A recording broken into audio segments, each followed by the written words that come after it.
শ্রীচরণেষু মা। ক্রমশ সহজ একটা রাত্রির মধ্যে আমি আবার বেড়ে উঠছি। মা, আমি আবার রাস্তা বদল করতে গিয়ে শূন্যের মধ্যে খুঁজছি বাবার হাত। বহুদিন একটা অদৃশ্য রাস্তা আমার মধ্যে তিল তিল করে বেড়ে চলেছে। আমি কতদিন তোমার সামনে বসিনি মা। মা, আমি কতদিন ছাদের উপর থেকে দেখিনি অলিক সূর্য একে একে জ্বলে ওঠা তারার জানলা। এত দূর মা, এতটা দূরে তোমরা।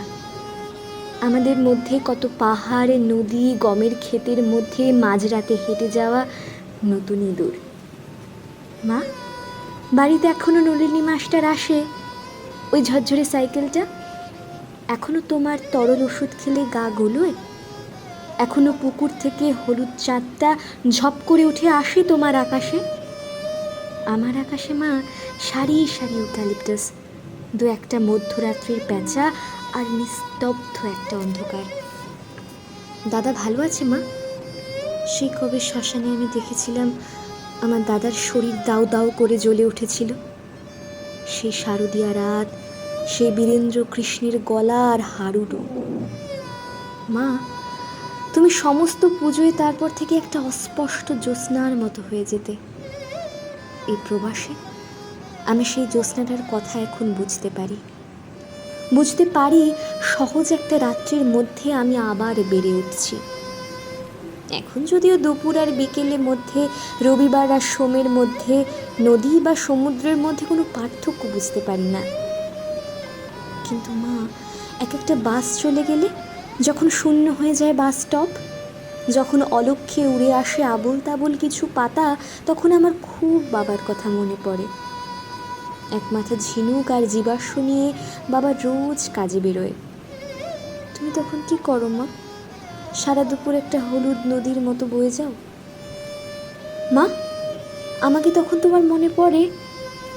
এতটা দূরে আমি তো প্রতিটা দুপুরবেলা কম্পিউটারের সামনে বসে আমি বুঝতে পারি কতটা বড় হয়ে গেছি। তোমাদের থেকে কতটা দূরে চলে এসেছে আমার অক্ষ। মা, তুমি আমায় চিঠি লেখো না কেন? রোজ সকালে ঘুম থেকে ওঠার সময় মনে হয় আজ কিছু একটা ঘটবে। সকাল গিয়ে দুপুরে মেশে, দুপুর ক্রমশ বিকেল, আর বিকেল সন্ধ্যার মধ্যে দিয়ে শেষ হয় আমার বিছানায়। তবু কিছু ঘটে না, কোনো ফোন আসে না। কেবল আমার জীবন নদীর মতো ছোট ছোট নুড়ি ভাঙতে ভাঙতে গিয়ে যায়। কেবল চানাচুরওয়ালায় লাল পাগলির ভিতর থেকে, শিখ অটোচালকের দাড়ির ভিতর থেকে, পন্ড প্লেসের ইলেকট্রনিক খেলনার ভিতর থেকে বেরিয়ে আসে আরও একটা নতুন রাস্তার মোড়। হঠাৎ মনে হয় বাবার অফিসের সুখীলাল কেমন আছে। ও আমায় বলেছিল কীভাবে রোশনায় ছাতু মাখতে হয় শিখিয়ে দেবে। মা, আমার ম্যাওবিনটি এখনো কাটা ফেলে দুধ খায়? মা, তুমি রোজ রাত্রে খাও তো? আমি এখানে খুব ভালো আছি। এখানে আমার বিছানাটা একদম উপত্যকা। চারটে কালো ডেওয়া পিঁপড়ে নিজেদের ইচ্ছে মতো ঘুরে বেড়াই ঘাটে। অনেকবার ওদের আস্তানাটা খোঁজার চেষ্টা করেছি, খুঁজে পাইনি। এই শহরের জট থেকে আমার ঘরে ঢুকেই একটা ছুটির আবহাওয়াতে চলে আসি আমি। এখানে এসেই আমার অনন্তকাল ছুটি। জানো মা, কাল থেকে দেখছি 3টে পিঁপড়ে আসছে, এলোমেলো কিছুটা ঘুরছে আর তারপর চলে যাচ্ছে কোথায়। চতুর্থ পিঁপড়েটা কই? আমি এখানে ওখানে খুঁজলাম অনেকক্ষণ, পেলাম না। মা, দাদা আবার আমায় ফেলে চলে গেল। তুমি জানো মা, আমি মাঝে মাঝে ওকে দেখতে পাই। ওর মা ওকে বাবুটা বলে ডাকতো। তুমি বলো মা, বাবুটা কোনো মেয়ের নাম হয়? ওকে আমি খেপাতাম, আলতো করেও আমাকে মারতো জানো। মা, তুমি জানো সেই যে আমার হাত কেটে গেছিল ওর সামনে, পাগলি মেয়ে রাত 2টোয় ফোন করেছিল, বলে কি চিন্তায় ওর ঘুম আসছে না। তুমি বলো মা, এতে এত কেউ চিন্তা করে? তুমি তো সব জানতে মা, তবু কেন এমন হলো বলো তো? আমি এত দূর থেকে সব আবঝা দেখি আজ।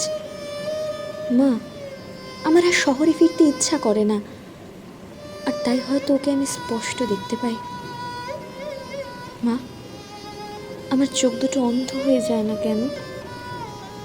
ছোটকু ভালো আছে? ওর দেওয়া সেই প্লাস্টিকের পুতুলটা আমি রোজ দেখি, আর নিশ্চিতভাবে শুনতে পাই পর্ণমোচী গাছের রেওয়াজ। নিস্তব্ধ সন্ধ্যার মধ্যে এক একটা পাতা ঝরাতে ঝরাতে সময় তার পথচিহ্ন রেখে যায়। মা, আমি পথ ধরে একদিন তোমার সামনে গিয়ে দাঁড়াবো। এখন শুধু একটা অন্ধ হওয়ার গল্প, রোজগারের খাম, গোড়ালির কাছে ফুটো হয়ে আসা নীল মোজা, একটা জনস্রোত যা ভেদ করা আমার মতন দুর্বল মানুষের পক্ষে সম্ভব নয়। আমি অসহায়ভাবে ভাসতে ভাসতে এক জনপদ থেকে অন্য জনপদে যাই। ভাতের তলায় দেখি বাবা রোজ হেঁটে হেঁটে বাড়িতে ফিরছে। মা, বাবার সেই বেগুনি মাফলাটা ঠিক আছে? আমি মাফলাটার কথা মাঝে মাঝে ভাবি। এমন অদ্ভুত একটা নদী আমি কোনো দিন দেখিনি। তুমি যে নদীটা বাবাকে বুনে দিয়েছিলে, দেখো আজ তার মধ্যে ভাসতে ভাসতে আমি কত দূর চলে এসেছি। যেন সেই নদীতে আজ রোজ সূর্যাস্ত হয়, কিন্তু সূর্যোদয় হয় না।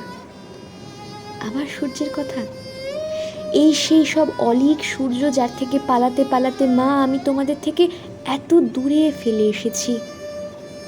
কেবল একটা নদী আছে শুধু, যা ছোট ছোট নুড়ি পাথরগুলোকে ভাঙতে ভাঙতে বয়ে যাচ্ছে দ্রুত। আমার সমস্ত অংশ মা ছড়িয়ে আছে তোমার চারপাশে। ছোটবেলার মতো আবার সব গুছিয়ে দিতে পারো না মা? আমার ছড়ানো বই খাতা, ছেঁড়া রুটিন, ঢাকনা খুঁজে না পাওয়া জলের বোতল, প্লাস্টিকের টিফিন বক্স, আমার হলুদ টাই, কাচের সেই সমস্ত গুলি, মাগো সব এদিক ওদিক দুহাতে আর জড়ো করতে পারছি না এদের। এত দূর প্রবাসে আজ শুধু দিন হয় আর রাত হয়, আমার কিছুই জোড়া লাগে না। কেবল সেই ছোটবেলায় একবার মিলন সঙ্গের বিরাট মাঠের মধ্যে যেমন অন্ধকারে আমার সব দিক গুলিয়ে গেছিল, তেমনভাবে আজ আবারও আমার সব কিছু গুলিয়ে গেছে। শুধু আমি আর একটা রাত্রিবেলা, মাঝখানে 3টে কালো পিঁপড়ে। ভালো থেকো মা, ইতি, তোমার